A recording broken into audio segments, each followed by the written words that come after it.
بسم الله الرحمن الرحيم يا أيها الذين آمنوا قوا أنفسكم وأهليكم نارا وقودها الناس والحجارة عليها ملائكة غلاظ شداد.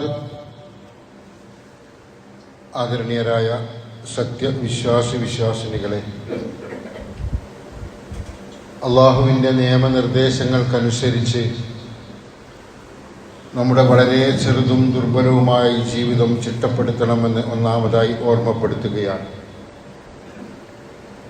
കഴിഞ്ഞ ആഴ്ചയിൽ സ്വർഗം നേടിയെടുക്കാൻ ഒന്നും നഷ്ടപ്പെടാതെ വിജയികളായി തീരാൻ എന്തൊക്കെ നിർവഹിക്കേണ്ടതുണ്ട്, ചെയ്യേണ്ടതുണ്ട് എന്നതിനെക്കുറിച്ചുള്ള ചെറിയ സൂചനകളാണ് നൽകിയത്.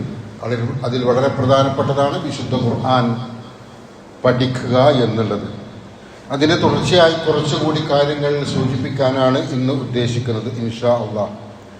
നമ്മളൊക്കെ തന്നെയും നമ്മുടെ മക്കൾ ഏറ്റവും നല്ലവരായി, നല്ല സ്വഭാവത്തിൻ്റെ ഉടമകളായി, നല്ല ദീനീ നിഷ്ഠയുള്ളവരായി വളരണമെന്ന് കൊതിക്കുന്നവരാണ്. അതിനുവേണ്ടി ജാഗ്രതയോടെ കാര്യങ്ങൾ കൈയാളുന്നവരുമാണ്. എന്നാൽ പലപ്പോഴും നമ്മുടെ ജാഗ്രതയും നമ്മുടെ വീട്ടിലെ ജീവിത രീതിയും സംവിധാനങ്ങളും ഒക്കെ തന്നെ ഇത്തരം മക്കൾക്ക് പ്രയോജനം ചെയ്യുന്ന രീതിയിലായി പോകുന്നില്ല എന്നുള്ളതൊരു പ്രധാന വസ്തുതയാണ്. വീട്ടിൽ കുടുംബങ്ങൾക്കിടയിൽ ഉണ്ടാകുന്ന അസ്വാരസ്യങ്ങളാവട്ടെ, വീട്ടിലെ ജീവിത രീതികളാവട്ടെ, ആസ്വാദനത്തിൻ്റെയും ആഘോഷത്തിൻ്റെയും മതിമറന്നുള്ള കളികളുടെയും സന്ദർഭങ്ങളാവട്ടെ, അവക്കൊക്കെ പ്രാമുഖ്യം നൽകിക്കൊണ്ട് മതപരമായ ചിട്ടവട്ടങ്ങൾ പാലിക്കുന്നതിൽ വീഴ്ച വരുത്തിക്കൊണ്ട് സംസാരിക്കുന്നത് പോലും സൂക്ഷ്മതയില്ലാത്ത വിധത്തിലാക്കിക്കൊണ്ട് ഒരു വീട്ടിൽ തൻ്റെ മാതാപിതാക്കൾ ജീവിച്ചു വരുന്നത് കണ്ടു വളരുന്ന കുട്ടികളെ സംബന്ധിച്ചിടത്തോളം അവരുടെ ജീവിതം നല്ല നിലയിലേക്കാവുക എന്നുള്ളത് നമ്മുടെ വെറും ആഗ്രഹം മാത്രമായി അവശേഷിക്കുകയും അവർ ഇതേ മാതൃകയിലേക്ക് മാതാപിതാക്കളും കണ്ടുവരുന്ന സ്വഭാവങ്ങൾ എന്തൊക്കെ തന്നെയാണോ അതിലേക്ക് തന്നെ അവർ ആകൃഷ്ടരായി പോവുകയും ചെയ്യും. കുട്ടികളെ സംബന്ധിച്ചിടത്തോളം അവരോട് ഉപദേശിച്ച് നന്നാക്കുക എന്നതിനേക്കാൾ ഏറെ പ്രയോജനം ചെയ്യുക അവർ കണ്ടു പഠിക്കുന്നവരാണ് എന്ന തിരിച്ചറിവിലൂടെ അവരുടെ മുമ്പിൽ മോഡലുകളായി, കാഴ്ചകളായി മാതാപിതാക്കൾക്ക് നിൽക്കാൻ കഴിയുക എന്നുള്ളതാണ്. വാക്കുകൾ ഉച്ചരിക്കുമ്പോൾ, വർത്തമാനം പറയുമ്പോൾ സത്യസന്ധതയുടെ ഉറവിടങ്ങളായി മാതാപിതാക്കൾ മാറണം. ഒരു കളവ് പോലും, തമാശക്ക് വേണ്ടി പോലും പറയാതിരിക്കാനുള്ള ശ്രദ്ധ മാതാപിതാക്കൾക്ക് ഉണ്ടാവണം. നമ്മളൊക്കെ തമാശയായി വെറുതെ മോഹങ്ങൾ നൽകും കുട്ടികൾക്കൊക്കെയും. അത് വാങ്ങിത്തരാം, ഇത് വാങ്ങിത്തരാം, അങ്ങനെയാണ്, ഇങ്ങനെയാണ്, അവിടെ പോകാം, ഇവിടെ പോകാം എന്നൊക്കെ. പക്ഷേ അതൊന്നും ഫലത്തിൽ നമ്മൾ പ്രാവർത്തികമാക്കുന്നില്ലെങ്കിൽ കുട്ടികൾക്കും തോന്നും ഇതൊക്കെ കുറേ വർത്തമാനങ്ങൾ എന്നതിനപ്പുറം മറ്റൊന്നുമല്ല എന്ന്. അവരുടെ വളർന്നുള്ള ഘട്ടങ്ങളിലൊക്കെ തന്നെയും ആ ശീലം അവർ അനുകരിക്കാനും ശ്രമിക്കും എന്നുള്ളതാണ് വസ്തുത. കുട്ടികളോടൊക്കെ എന്ത് പറയുമ്പോഴും അതിൽ സത്യമുണ്ടായിരിക്കണം, എന്ത് ചെയ്യുമ്പോഴും അതിൽ സത്യമുണ്ടായിരിക്കണം. കാപട്യത്തിൻ്റെ ഒരു അംശവും ഇല്ലാത്ത രീതിയിൽ അവർ അത് കണ്ടു പഠിക്കുന്നുണ്ട് എന്ന ബോധ്യത്തോടെയായിരിക്കണം മാതാപിതാക്കൾ അവിടെ ജീവിക്കേണ്ടത് എന്ന് നാം തിരിച്ചറിയണം. നല്ല മക്കൾ ഏറ്റവും നല്ല ദീനീ ബോധമുള്ളവരായി തീരണമെന്ന് ആഗ്രഹിക്കുമ്പോൾ ഒന്നാമതായി മാതാപിതാക്കൾ ഏറ്റവും നല്ല ദീനീ നിഷ്ഠയുള്ള ആളായി തീരുകയും വേണം. നമസ്കാരം വീടുകളിൽ നിന്നാണ് നിർവഹിക്കുന്നെങ്കിൽ പ്രത്യേകിച്ചും മാതാക്കൾ അവർ കൃത്യതയോടെ, സൂക്ഷ്മതയോടെ അതിൻ്റെ സമയമാകുമ്പോൾ തന്നെ നമസ്കാരം നിർവഹിക്കുകയും പ്രാർത്ഥനകൾ നടത്തുകയും ഖുർആൻ പാരായണം ചെയ്യാനുള്ള സന്ദർഭങ്ങളിൽ ഖുർആൻ പാരായണം ചെയ്യുകയും ഖുർആന്റെ അർത്ഥങ്ങൾ ഇങ്ങനെ മക്കൾ കേൾക്കെ തന്നെ ഉരുവിട്ടുകൊണ്ടിരിക്കുകയും ചെയ്യുമ്പോൾ കുട്ടികളിൽ അത് സ്വാധീനം ചെലുത്തുമെന്ന കാര്യത്തിൽ ഒരു സംശയവുമില്ല. അതുകൊണ്ട് തന്നെ പ്രയോഗവത്കരിക്കാൻ മക്കൾ എങ്ങനെ വളർന്നു വരണം, നന്നാവണമെന്നാണ് നമ്മൾ ആഗ്രഹിക്കുന്നതെങ്കിൽ അത് പ്രയോഗവത്കരിക്കാൻ ഒന്നാമത്തെ മാതൃകകളായി മാതാപിതാക്കൾ അവിടെ ഉണ്ടാവണം. ഒന്നാമത്തെ പാഠശാല മാതാപിതാക്കളാണ്, വീടാണ് എന്ന വസ്തുത, അധ്യാപകർ മാതാപിതാക്കളും പാഠശാല വീടുമാണ് എന്നുള്ള വസ്തുത ഒരിക്കലും മാതാപിതാക്കൾ മറന്നു പോവുകയേ അരുത്. നമ്മുടെ വാക്കുകളും നമ്മുടെ സ്വഭാവങ്ങളും നമ്മുടെ രീതികളും തന്നെയായിരിക്കും അവരുടെ ജീവിതത്തെ സ്വാധീനിക്കുന്നത് എന്ന് നാം തിരിച്ചറിയണം. ഒരുപാട് ഉപദേശങ്ങൾ മക്കൾക്ക് നൽകിക്കൊണ്ടേയിരിക്കുന്നു. പക്ഷെ ആ ഉപദേശത്തിനനുസരിച്ചുള്ള രീതിയല്ല, ജീവിത രീതിയല്ല വീട്ടിൽ എങ്കിൽ ആ ഉപദേശം ഒരിക്കലും ഫലം ചെയ്യില്ല. ഒന്നുകൂടി ആവർത്തിക്കുകയാണ്, ഉപദേശം കൊണ്ടല്ല, കണ്ടു പഠിക്കുന്നവരാണ് അവർ, അനുഭവിച്ച് പഠിക്കുന്നവരാണ് ആ പ്രായത്തിൽ അവർ എന്നുകൂടി നാം മനസ്സിലാക്കണം. പ്രത്യേകം മതപരമായ അനുഷ്ഠാന കർമ്മങ്ങൾ അത് സൂക്ഷ്മതയോടെയും കൃത്യതയോടെ നിർവഹിക്കാനുള്ള തയ്യാറെടുപ്പ്, ഒരുക്കം മാതാപിതാക്കളിൽ ഉണ്ടാവണം. പിതാവാണെങ്കിൽ വീട്ടിൽ നിന്ന് നിസ്കരിക്കുമ്പോഴാവട്ടെ, അരിയല്ല പള്ളിയിൽ പോയി നിസ്കരിക്കുമ്പോഴാവട്ടെ, അതൊക്കെയും മക്കൾ കാണുന്നുണ്ട് എന്ന രീതിയിൽ തന്നെ ആ കാര്യങ്ങളൊക്കെ നിർവഹിക്കണം. ആൺകുട്ടികളാകുമ്പോൾ മക്കളെ പള്ളികളിൽ കൊണ്ടുപോയി, കുട്ടികളുടെ ചെറുപ്പത്തിലെ ഒന്നിച്ച് പള്ളികളിൽ കൊണ്ടുപോയി തന്നെ അവർക്ക് ആ ശീലം കണ്ടുപഠിക്കാനുള്ള അവസരം കൂടി നാം ഒരുക്കി കൊടുക്കേണ്ടതുണ്ട്. മതപരമായ കാര്യങ്ങൾ പറയുമ്പോൾ പലപ്പോഴും നമ്മൾ കുട്ടികളെ ഭയപ്പെടുത്തുകയാണ് ചെയ്യുന്നത്. ഇങ്ങനെയാണ്, അങ്ങനെയാണ്, അള്ളാഹു ഇങ്ങനെയാണ്, നരകത്തിലിടുന്നൊക്കെ പറഞ്ഞ് അവരെ ഭീതിജനകമായ ഒരു അന്തരീക്ഷത്തിലേക്ക് കൊണ്ടുപോകുന്ന സമീപനം ഒരിക്കലും നല്ലതല്ല എന്ന് നാം അറിയണം. ഗുണകാംക്ഷിയാണ് മതം, സ്നേഹമാണ് മതം, കാരുണ്യമാണ് മതം. അതുകൊണ്ട് തന്നെ സ്നേഹത്തോടെ, കാരുണ്യത്തോടെ, ഗുണകാംക്ഷയോടെ ആയിരിക്കണം മക്കൾക്ക് ദീൻ പഠിപ്പിച്ചു കൊടുക്കേണ്ടത്. അപ്പൊ നമുക്കൊന്നും മനസ്സിലാകാത്ത വിധിയിലുള്ള, നമുക്കൊന്നും തൃപ്തിപ്പെടാത്ത രീതിയിലുള്ള ചോദ്യങ്ങളൊക്കെ അവർ ചോദിച്ചെന്ന് വരാം. അതിനൊക്കെ പ്രകോപിതനായിക്കൊണ്ടല്ല മറുപടി നൽകേണ്ടത്.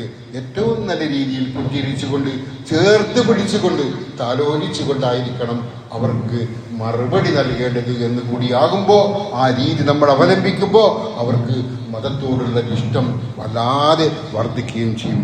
കുട്ടികൾക്ക് പടച്ചവനെക്കുറിച്ചും മതപരമായ ആചാരങ്ങളെക്കുറിച്ചും ഉണ്ടാകുന്ന സംശയങ്ങളെ നല്ല രീതിയിൽ ദൂരീകരിച്ചു കൊടുക്കാൻ തയ്യാറാവേണ്ടതുണ്ട്. അതിന് സമയം കണ്ടെത്തേണ്ടതുണ്ട്. വീട്ടിൽ ഒരുപാട് കാര്യങ്ങൾ നിർവഹിക്കാനുണ്ട്. ഭക്ഷണം ഒരുക്കണം, വീട് നന്നാക്കണം, അങ്ങനെ ഒരുപാട് കാര്യങ്ങളുണ്ടാവും. അതിനിടയിൽ കുട്ടികൾ വന്ന് ചോദിക്കുമ്പോൾ അവരെ ആട്ടിവിടുകയല്ല, അവർക്ക് വേണ്ടി സമയം കണ്ടെത്തി, മോനെ ഉമ്മ ഈ സമയത്ത് അല്ലെങ്കിൽ ബാപ്പ ഈ സമയത്ത് ഇത്തിരി കാര്യങ്ങളൊക്കെ ചെയ്തുകൊണ്ടിരിക്കുകയാണ്, കുറച്ച് കഴിഞ്ഞിട്ട് പറഞ്ഞു തരാമെന്ന് പറഞ്ഞ് അവരെ സന്തരിപ്പിച്ചുകൊണ്ട് വേണം കാര്യങ്ങളൊക്കെ കൈയാളുകയും എന്നിട്ട് ഒരു സമയം കണ്ടെത്തിക്കൊണ്ട് വേണം അവർക്ക് ഉപദേശം നൽകുകയും ചെയ്യേണ്ടത് എന്ന് നാം മനസ്സിലാക്കണം. പ്രവാചകൻ സല്ലല്ലാഹു അലൈഹി വസല്ലം പറഞ്ഞു, കുല്ലുക്കും റാഇൻ വകുല്ലുക്കും മസ്ഊലുൻ അൻ റഅയ്യതി.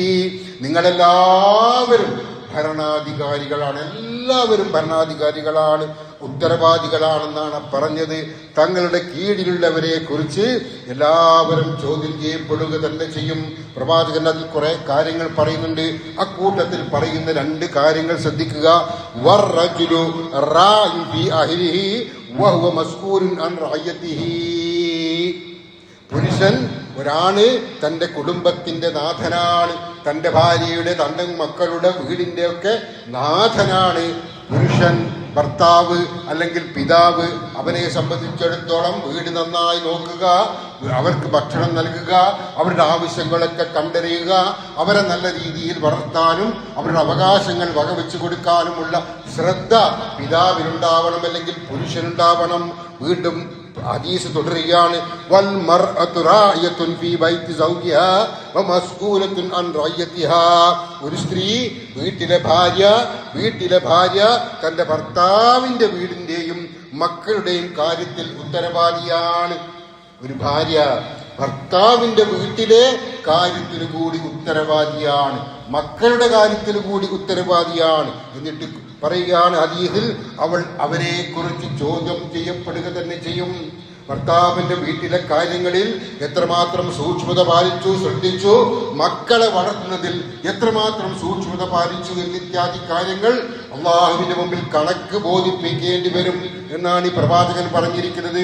വെറുതെ നമുക്ക് സന്തതികൾ നമ്മൾ ഇഷ്ടമനുസരിച്ച് അല്ലെങ്കിൽ അവരുടെ ഇഷ്ടമനുസരിച്ച് അവർ വളരട്ടെ, നല്ലവരോ ചീത്തയോ അതൊക്കെ അവർ തിരഞ്ഞെടുക്കട്ടെ, അങ്ങനെ ഉള്ളത് കൊണ്ട് സുഖിച്ച് സന്തോഷത്തോടെ ജീവിക്കാം എന്നാണ് നമ്മൾ കരുതുന്നതെങ്കിൽ അവസാനത്തിൽ നല്ല വഴിക്കല്ല മക്കൾ പോകുന്നതെങ്കിൽ അവരെ വളർത്തുന്നതിൽ നമ്മൾ പരാജയപ്പെട്ടു പോയതിന്റെ പേരിൽ അള്ളാഹിന്റെ മുമ്പിൽ നമ്മൾ സമാധാനം പറയേണ്ടി വരിക തന്നെ ചെയ്യും എന്നുകൂടി നാം മനസ്സിലാക്കുക. പരോപകാരികളാക്കി മക്കളെ വളർത്തണം, ആളുകളെ സ്നേഹിക്കുന്നവരാക്കി മക്കളെ വളർത്തണം. അവരുടെ മനസ്സിൽ കാരുണ്യവും സ്നേഹവും ഉദാരതയും വിട്ടുവീഴ്ചയും ഒക്കെ ഇട്ടുകൊടുക്കണം നമ്മിലൂടെ, നമ്മുടെ പ്രവർത്തനത്തിലൂടെ എന്നും കൂടി നാം തിരിച്ചറിയുക. അതുപോലെ തന്നെ കുഞ്ഞ് വളർന്നു കഴിഞ്ഞാൽ അവന്റെ രണ്ടാമത്തെ ഘട്ടം വളരുന്നത് പാഠശാലയിലാണ്, സ്കൂളിലാണ്, മദ്രസയിലാണ്. അവിടെ അധ്യാപകർ ആ കുട്ടികൾക്ക് നൽകേണ്ടുന്നത് ഏറ്റവും നല്ല അധ്യാപനമായിരിക്കണം. സ്വഭാവം കൊണ്ട് അവരെ നന്നാക്കാനുള്ള ശ്രമം അധ്യാപകർ നടത്തണം. എല്ലാ മനുഷ്യരും തൻ്റെ ഒപ്പം ഇരിക്കുന്ന, തൻ്റെ മതക്കാരനല്ലാത്ത, തന്നെ പോലെ നിറമില്ലാത്ത, തന്നെ പോലെ സാമ്പത്തിക സൗകര്യമില്ലാത്ത കൊച്ചുകുട്ടി അല്ലെങ്കിൽ കുട്ടി സഹപാഠി ഉണ്ടെങ്കിൽ അവനെ അവഗണിക്കുന്ന സമീപനമാവരുത്. എല്ലാവരും ഒരുപോലെയാണ്, എല്ലാ മനുഷ്യരും ഒരുപോലെയാണ് എന്ന പാഠം പഠിപ്പിക്കേണ്ടത് അധ്യാപകര. വീട്ടിൽ അതിന് കഴിഞ്ഞുകൊള്ളണമെന്നില്ല. വീട്ടിൽ ഉമ്മയും ഉപ്പയും മക്കളുമേ ഉണ്ടാവൂ. സ്കൂളിലാവുമ്പോൾ അങ്ങനെയല്ല, ഒരുപാട് വിദ്യാർത്ഥിനികൾ ഉണ്ടാവും, പല വീടുകളിൽ നിന്ന് വന്ന ആളുകൾ ഉണ്ടാവും, പല അവസ്ഥയിലുള്ള ആളുകൾ ഉണ്ടാവും. അവർക്കൊക്കെ ചൂണ്ടിക്കാണിച്ചുകൊണ്ട് എല്ലാവരും ഒന്നാണ് എന്ന പാഠം, എല്ലാവരും ഒന്നാണ് എന്ന വസ്തുത അവർക്ക് പഠിപ്പിച്ചു കൊടുക്കാൻ മുന്നിൽ നിൽക്കേണ്ടവർ കൂടിയാണ് അധ്യാപകര്. അതുപോലെ കുട്ടികളുടെ കഴിവുകളുണ്ട്, സർഗവാസനകളുണ്ട്, അത് പ്രോത്സാഹിപ്പിച്ചു കൊടുക്കണം.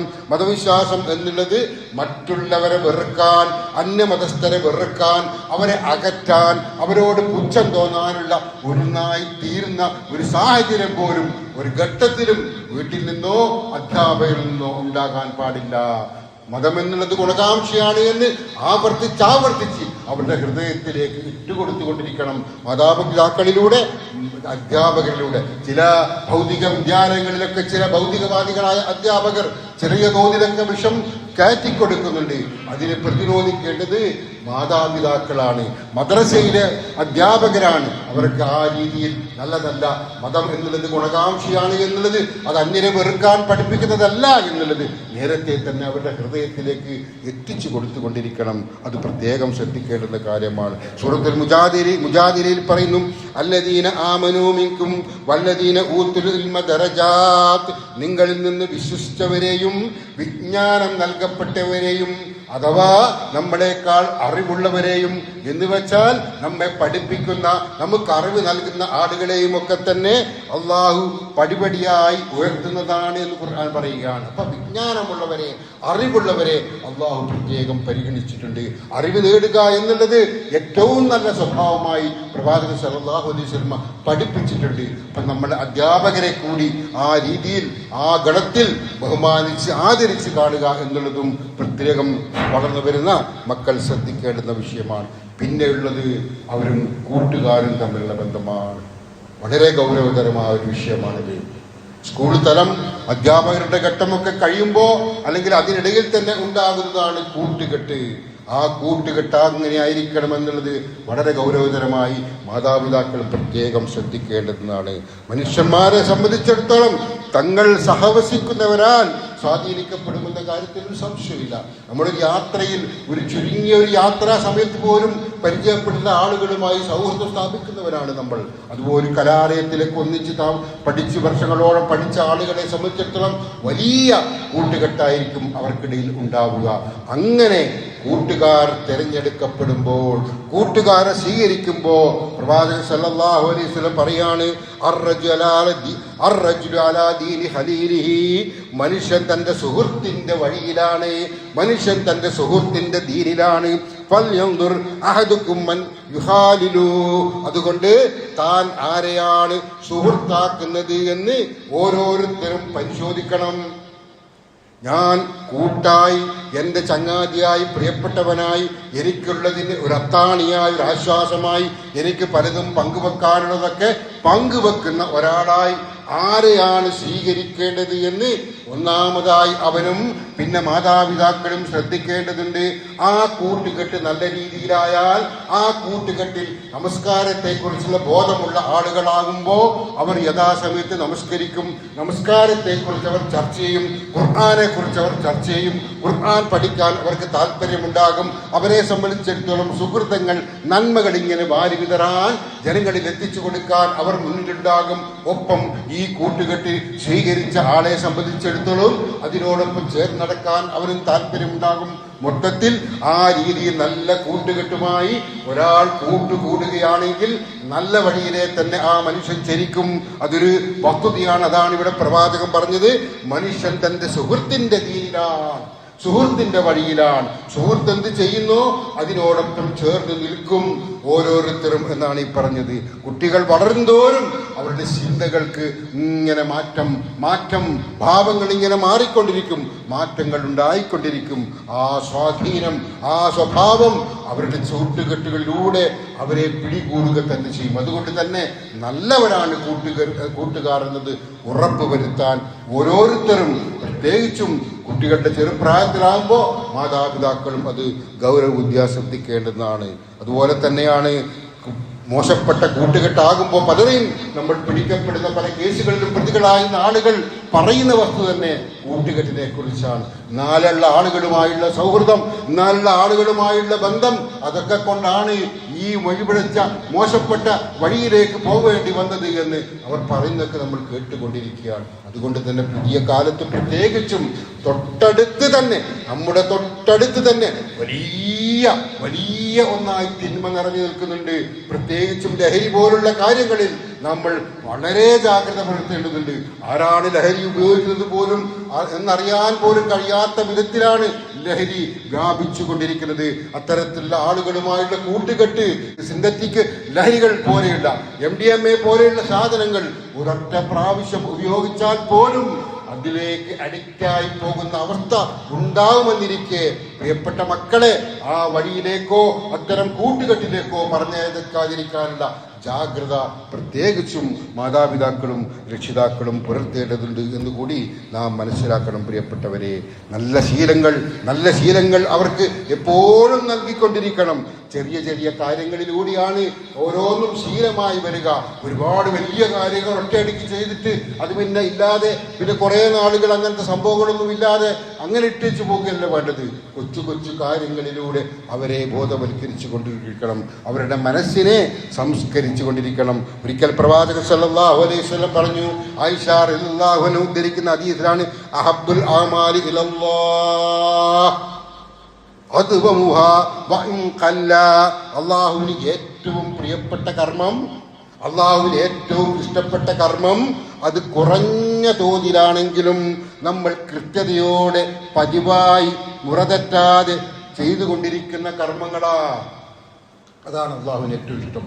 നമ്മുടെ ഒരു ദിവസം വന്നിട്ട് കുറേ നമസ്കരിക്കുന്നു, കുറേ ഖുർആൻ പാരായണം ചെയ്യുന്നു, രാത്രി എഴുന്നേറ്റ് തഹജ്ജുദ് നമസ്കരിക്കുന്നു, പ്രാർത്ഥിക്കുന്നു. പിറ്റേ ദിവസം അതില്ല. പിന്നെ കുറേ ദിവസം കഴിയുമ്പോൾ പിന്നെയും ബോധോദയമുണ്ടായി പിന്നെയും ചെയ്യുന്നു. അതല്ല പടച്ചവനിഷ്ടം. നിങ്ങൾ കുറച്ചാണ് ഖുർആൻ പാരായണം ചെയ്യുന്നെങ്കിലും, നിങ്ങൾക്ക് കഴിയുന്നത് പോലെയാണ് തഹജ്ജുദ് നമസ്കരിക്കുന്നതെങ്കിലും, നിങ്ങൾക്ക് കഴിയുന്നത് പോലെയാണ് പുണ്യകർമ്മങ്ങൾ നിർവഹിക്കുന്നതെങ്കിലും അത് പതിവാക്കണം. ഇന്ന് ചെയ്തത് നാളെയും ചെയ്യണം, മറ്റന്നാളും ചെയ്യണം. ജീവിതത്തിലെ എല്ലാ സന്ദർഭങ്ങളിലും ചെയ്യാൻ കഴിയുന്നതേ ചെയ്യാവൂ. അല്ലാതെ ഒരു ദിവസം എല്ലാം ഒന്നിച്ച് ചെയ്തിട്ട് കുറെ നാള് അതൊക്കെ ഒഴിവാക്കിക്കൊണ്ട് ചെയ്യുകയല്ല വേണ്ടത്. പടച്ചവനിഷ്ടം ചെറുതായിട്ട് ചെയ്യുന്നതാണെങ്കിലും ഈ രീതിയിൽ ചെയ്തു വരിക എന്നുള്ളതാണ്. ഖുർആൻ പഠിക്കുക എന്നുള്ളത്, അതുപോലെ ജമാഅത്ത് നമസ്കാരം നിലനിർത്തുക എന്നുള്ളത്, വായനശീലം ഉണ്ടാക്കുക എന്നുള്ളത്, അത്തരത്തിൽ അറിവുകൾ നേടിക്കാനുള്ള സൗകര്യങ്ങൾ പയ്യെ കുട്ടികളിലേക്ക് ഇട്ടുകൊടുത്തുകൊണ്ട് അവരൊക്കെ പിന്നെ അതിൻ്റെ ആളുകളായി തീരുന്ന ഒരവസ്ഥ ഉണ്ടാവുക തന്നെ ചെയ്യും എന്നുകൂടി നാം മനസ്സിലാക്കുക. മോശം ശീലങ്ങൾ വലിയ ഗൗരവതരമായ രീതിയിലുള്ള ആപത്തുകൾ നമ്മിലേക്ക് വരുത്തുക തന്നെ ചെയ്യും. പ്രവാചകൻ സല്ലല്ലാഹു അലൈഹി വസല്ലം പറഞ്ഞു, ഒരടിമ ഒരു തെറ്റ് ചെയ്താൽ അവന്റെ ഹൃദയത്തിൽ ഒരു കറുത്ത പുള്ളി വീഴും. ഒരു അടിമ ഒരു തെറ്റ് ചെയ്താൽ അവന്റെ ഹൃദയത്തിൽ ഒരു കറുത്ത പുള്ളി വീഴും. എന്നാൽ ആ തെറ്റ് അവൻ ഉപേക്ഷിക്കുകയാണ്, അവൻ പശ്ചാത്താപം ചെയ്യുകയാണ്, അവൻ തൗബ ചെയ്യുകയാണ്, ഇസ്തിഗ്ഫാർ ചെയ്യുകയാണ്. എന്നാൽ അവന്റെ ഹൃദയം ശുദ്ധീകരിക്കപ്പെടും. ആ കറുത്ത പുള്ളി അവന്റെ ഹൃദയത്തിൽ നിന്ന് മാഞ്ഞു പോകും. എന്നാലോ അയാൾ തെറ്റ് തന്നെ ആവർത്തിച്ചു കൊണ്ടിരിക്കുകയാണെങ്കിൽ ആ ഹൃദയത്തിൽ കറുത്ത പുള്ളികൾ ഇങ്ങനെ കൂടിക്കൂടി വരികയും അവസാനം ആ ഹൃദയത്തെ മുഴുക്കെ കറുത്ത പുള്ളികൾ വാരി വിഴുങ്ങുകയും ചെയ്യും. ആ ഹൃദയം കറുത്ത പുള്ളികളാൽ മൂടപ്പെടുകയും ചെയ്യും. വിശുദ്ധ ഖുർആൻ സൂറത്തുൽ മുത്തഫ്ഫീനിൽ പറയുന്നു, കല്ലാ ബൽ റാന അലാ ഖുലൂബിഹിം മാ കാനൂ യക്സിബൂൻ. അവർ പ്രവർത്തിച്ചു കൊണ്ടിരിക്കുന്നത് അവരുടെ ഹൃദയങ്ങളിൽ തുരുമ്പ് പിടിപ്പിച്ചിരിക്കുന്നു. നമ്മുടെ ചെറിയ ചെറിയ പ്രവർത്തനം, ചെറിയ ചെറിയ സൗഹൃദം, ചെറിയ ചെറിയ മോശപ്പെട്ട ചിന്തകൾ, മോശപ്പെട്ട രീതികൾ, മോശപ്പെട്ട സ്വഭാവങ്ങൾ, അതൊക്കെ തന്നെയും നമ്മിലേക്ക് അവസാനം കണക്ക് കൂട്ടുമ്പോൾ വലിയ ഒരു തിന്മയായി മാറിക്കൊണ്ടിരിക്കും. അതുകൊണ്ട് തന്നെ ചെറുതല്ലേ, നിസ്സാരമല്ലേ എന്ന് കരുതി ഒന്നിനെയും അവഗണിക്കരുത്. ഒരു തിന്മയെയും സ്വീകരിക്കാൻ തയ്യാറാവരുത്. ഗൗരവബുദ്ധിയ അതിനെ കണ്ട് തന്നെ വേണം നമ്മൾ കാര്യങ്ങൾ കൈയാളാൻ. പ്രമുഖ സഹാബിയായിരുന്ന ഹൻദല, പ്രവാചകൻ സല്ലല്ലാഹു അലൈഹി വസല്ലമിന്റെ അടുക്കൽ ജീവിച്ച പ്രമുഖ സഹാബി ഹൻദലത്തുൽ ഉസൈദി റളിയല്ലാഹു അൻഹു ഒരു സന്ദർഭത്തിൽ വഴിയരികിൽ നിന്ന് ഇങ്ങനെ വരുമ്പോ അബൂബക്കർ സിദ്ദീഖ് റളിയല്ലാഹു അൻഹു അദ്ദേഹത്തെ കാണുകയാണ്. അപ്പോ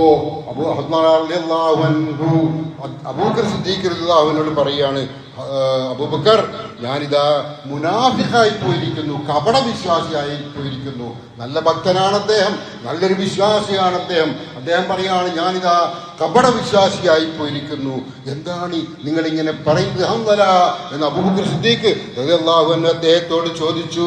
അപ്പൊ അദ്ദേഹം പറയുകയാണ്, നമ്മൾ പ്രവാചകന്റെ അടുക്കൽ മതപ്രബോധനം കേട്ടുകൊണ്ടിരിക്കുമ്പോ, ഖുർആൻ വചനം കേട്ടുകൊണ്ടിരിക്കുമ്പോ, ദീനീപരമായ വിഷയങ്ങൾ ചർച്ച ചെയ്തുകൊണ്ടിരിക്കുമ്പോ, സ്വർഗത്തെക്കുറിച്ചും നരകത്തെക്കുറിച്ചും ഓർമ്മപ്പെടുത്തിക്കൊണ്ടിരിക്കുമ്പോ അത് നേരിട്ട് കാണുന്നത് പോലെ മനസ്സ് നിറയെ തഖ്വയായിരിക്കും, മനസ്സ് നിറയെ ഭക്തിയായിരിക്കും, അള്ളാഹുവിനെ കുറിച്ചുള്ള ഓർമ്മയായിരിക്കും. ഇതിൽ നിന്നും ഒരിക്കൽ പോലും വ്യതിചലിച്ചു പോകരുതേ എന്ന ചിന്തയായിരിക്കും സ്വാധീനിച്ചു കൊണ്ടിരിക്കുക. ഭക്തി നിറയുന്ന ഒരവസ്ഥയുണ്ടാവും. എന്നാൽ നമ്മൾ ആ സദസ്സ് വിട്ട് വീട്ടിലേക്ക് പോകുന്നു, ഭാര്യയുമായി കാണുന്നു, കുട്ടികളുമായി കളിക്കുന്നു, അങ്ങനെ കൃഷിയും കച്ചവടവും ഒക്കെ തിരക്കിലാകുമ്പോൾ ആ ചിന്തകൾ നമ്മിൽ നിന്ന് കുറഞ്ഞു വരുന്നു. അദ്ദേഹം പറയുകയാണ്. അപ്പൊ അബൂബക്കർ സിദ്ദീഖ് റളിയല്ലാഹു അൻഹു പറഞ്ഞു, തീർച്ചയായും ഇങ്ങനെ തന്നെയാണ് എന്റെ അവസ്ഥയും. രണ്ടുപേരും പ്രവാചകൻ സല്ലല്ലാഹു അലൈഹി വസല്ലമയുടെ അടുക്കലേക്ക് പോയി കാര്യം അവതരിപ്പിച്ചു. പ്രവാചകൻ സല്ലല്ലാഹു അലൈഹി വസല്ലം പറയാണ്, വല്ലദീ നഫ്സി ബിയദിഹി, എന്റെ ആത്മാവ് ആരുടെ കയ്യിലാണോ അവൻ തന്നെയാണ് സത്യം, അഥവാ അല്ലാഹു തന്നെയാണ് സത്യം. ഇല്ലഹു തുദൂമൂന അലാ മാ തകൂനൂന വഇന്ദി വഫിദ്ദിക്രി, എന്റെ അടുക്കലായിരിക്കുമ്പോഴുള്ള ആ അവസ്ഥയിലും അള്ളാഹുവിനെ ഓർക്കുന്നതിലും നിങ്ങൾ എപ്പോഴും തുടരുന്ന ഒരവസ്ഥയാണെങ്കിൽ എന്റെ അടുക്കലിരിക്കുമ്പോഴുള്ള ദീൻ പറയുമ്പോഴുള്ള അതേ ഭക്തി നിറഞ്ഞ അവസ്ഥയാണ് നിങ്ങൾക്ക് എപ്പോഴും ഉണ്ടാകുന്നതെങ്കിൽ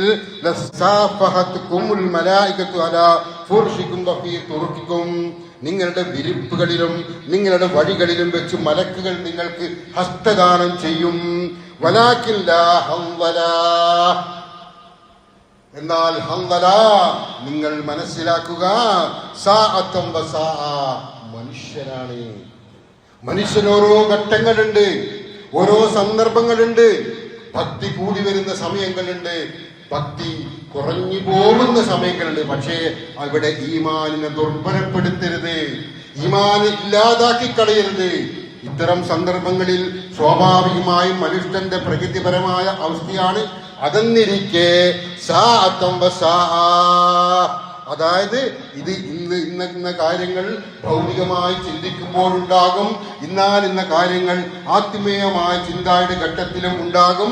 അതങ്ങനെ തന്നെയാകുന്നു. ആ പേരിൽ നീ മുനാഫിക്കാകുന്നില്ല, നീ വ്യതിചലിച്ചു പോകുന്നവരും ആകുന്നില്ല. പറഞ്ഞു വരുന്നത് നമ്മുടെ ഈമാനിന്റെ ചില ഘട്ടങ്ങൾ ഉണ്ടാവാം. നമ്മുടെ ഈമാനിന്റെ, നമ്മുടെ വിശ്വാസത്തിന്റെ ചില സന്ദർഭങ്ങൾ ഉണ്ടാവാം. പക്ഷേ അതിനെയൊക്കെ പരിഗണിച്ചതാണ്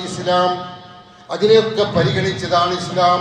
എപ്പോഴും പള്ളിയുമായി, എപ്പോഴും ഖുർആൻ പാരായണവുമായി, എപ്പോഴും ദീനി എന്ന ചിന്തയുമായി മാത്രം ജീവിക്കാൻ ഒരു സമൂഹ ജീവി എന്ന നിലക്ക്, ഒരു കുടുംബം പുലർത്തുന്ന ആളെന്ന നിലക്ക് മനുഷ്യന് കഴിഞ്ഞുകൊള്ളണമെന്നില്ല.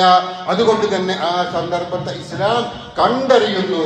അതുകൊണ്ട് തന്നെ നമ്മളുടെ സമയങ്ങൾ വിനോദത്തിന് ഉപയോഗപ്പെടുത്താം, ഉല്ലാസത്തിന് ഉപയോഗപ്പെടുത്താം, കുട്ടികളുമായുള്ള കളികൾക്കും സ്പോർട്സ് പോലുള്ള കാര്യങ്ങൾക്കുമൊക്കെ ഉപയോഗപ്പെടുത്താം.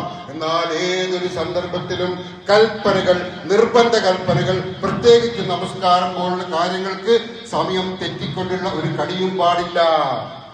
അതിന് കൃത്യതയോടെ കൈയാളിക്കൊണ്ട് വേണം ഇത്തരം ജീവിതത്തിന്റെ ഘട്ടങ്ങളെ കണ്ടറിഞ്ഞ് പ്രവർത്തിക്കാൻ എന്നാണ് പ്രവാചകൻ സല്ലല്ലാഹു അലൈഹി വസല്ലം പഠിപ്പിച്ചു തന്നിരിക്കുന്നത്. അത്തരത്തിൽ ഈ ജീവിതത്തെ ഏറ്റവും മനോഹരമായി കണ്ടുകൊണ്ട് തന്നെ മുന്നോട്ട് പോകാൻ കാരണവാനായ അല്ലാഹു തൗഫീഖ് നൽകുമാറാവട്ടെ. അഖൂലു ഖൗലി ഹാദാ അസ്തഗ്ഫിറുല്ലാഹ ലി വലക്കും ഫസ്തഗ്ഫിറൂഹു ഇന്നഹു ഹുവൽ ഗഫൂറുർ റഹീം.